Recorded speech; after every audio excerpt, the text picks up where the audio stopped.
If you're into comprehensible input, you've definitely heard the name Stephen Krashen. But knowing his name and actually understanding his theory are two very different things. And the theory is much more than just comprehensible input. So let me actually show you what's under the hood.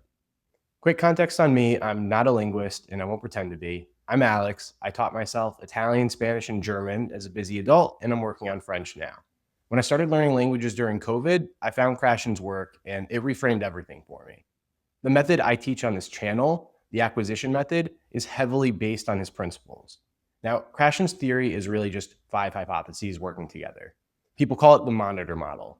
There's the acquisition learning hypothesis, the monitor hypothesis, the natural order hypothesis, the input hypothesis, and the affective filter hypothesis.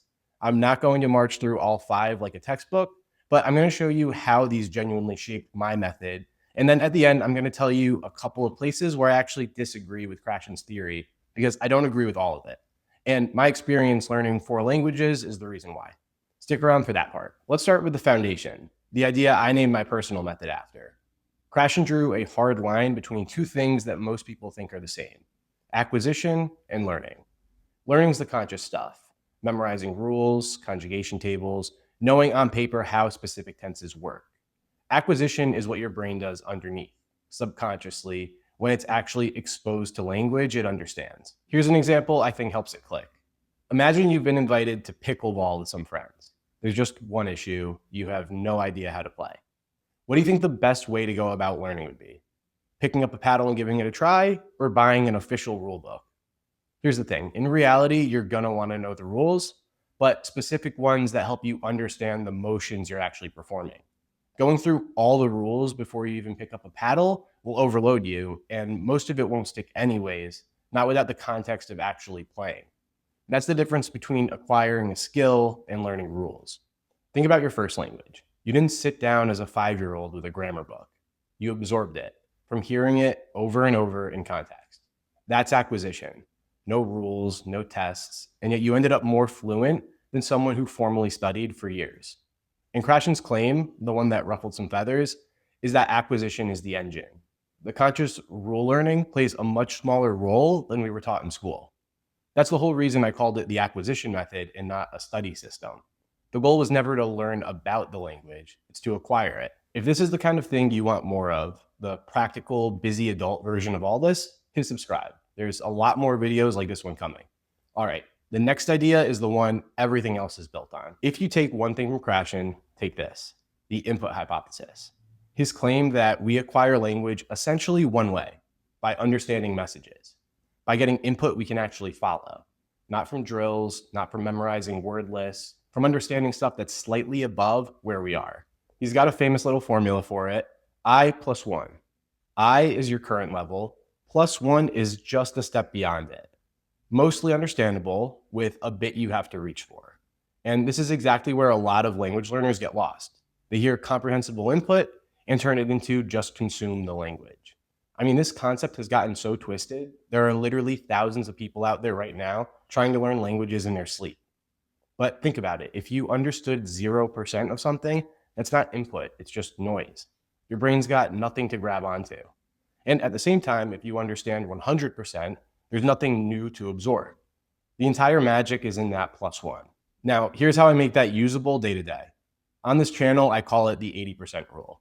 Aim for content where you get about 80% and you're working for the other 20. You don't need to measure it, you'll just feel it. If you're following the story but missing words here and there, you're in the zone. If you're totally lost, it's too hard. And if it's effortless, it's too easy, and you should probably level up. So when you hear me talk about the 80% rule, just know that's not something I just made out of thin air. That's Krashen's input hypothesis turned into something you can actually go and use on your own. This next hypothesis is one that people hardly talk about, which is a shame because it's genuinely essential to making progress quickly: the affective filter. Krashen's idea is that your emotional state acts almost like a filter or barrier sitting in front of all that input. When you're stressed, anxious, embarrassed, that wall goes up and even perfect input doesn't make it through. When you're relaxed and you actually care about what you're hearing, the filter drops and your brain soaks it up. You felt this before. Have you ever had a parent, a coach, even a teacher try to teach you something while they were frustrated? Maybe you didn't get it right away. Maybe they couldn't find the right way to explain it. But one way or another, there was a disconnect and you could feel their irritation. Now, you'd think that the pressure would make you lock in and try harder, but in reality, it does the opposite. The stress makes it harder to take anything in. Once that pressure's on, half your brain is just managing the tension, and your ability to actually absorb what you're being taught falls off a cliff. That's exactly what Krashen is talking about. This is also why I'm relentless about using content you genuinely enjoy. It's not just a feel-good bonus. Low stress and real interest literally lower the gate that lets the language in. So when I sign off every video with no textbooks, no stress, the no stress part isn't just a vibe, it's doing real work. Okay, so that's the part of Krashen I've built my method on. Acquisition over learning, comprehensible input at I+1, and a low affective filter. But I promise you I'd tell you where we don't see eye to eye, and this is the part most channels won't touch. I'm definitely not knocking him, the man's a legend in this field, but I've taught myself 4 languages now, and there are a couple of his claims that just haven't held up in practice for me. Let me show you the big ones. First, and this is the big one, in the input hypothesis, Krashen basically argues that you only acquire a language by understanding input. That output, actually speaking and writing, doesn't build the language at all. In his view, output is just the result of what you've already acquired.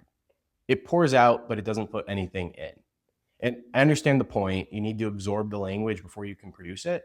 So writing and speaking are partly just a product of input, but in my own experience, that's not the full picture.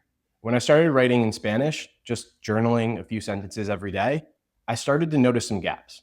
It would take me full minutes to think of words that I would have recognized in an instant if I heard someone else say them. And just the process of putting my own ideas directly into the language felt unnatural and slow. That struggle taught me things pure listening never did. Producing the language is, in and of itself, a skill. And if you never directly practice that skill, it's never going to feel natural. So it makes it hard for me to fully agree with this one. And it's not just writing. The first few real conversations I had in Italian, something listening never could. They showed me in real time the exact words I was missing and how to talk around the thing that I wanted to say to keep a conversation going. Producing the language under a little bit of pressure with that slight struggle to get it out is what made it stick. That's not Krashen's model. In his model, what I heard in that conversation is what drove me forward. But I can tell you the skills that I built from being an active participant are what moved the needle for me. And I'm not alone here. There's a whole line of research, Swain's output hypothesis, that pushed back on Krashen for this exact reason.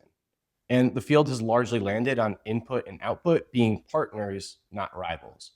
So on this channel, yes, input comes first. Input is the foundation, but output isn't just a trophy at the end. It's part of how you build. The second one's smaller, Krashen's natural order hypothesis. It says everyone acquires a language's structures in basically the same fixed, predictable order. And honestly, across all the research I've done into how other people learn their languages, I don't really buy it. In the real world, learning a language is messy. It's trial and error. It's doing what feels right, hitting a wall, backing up, and trying something else.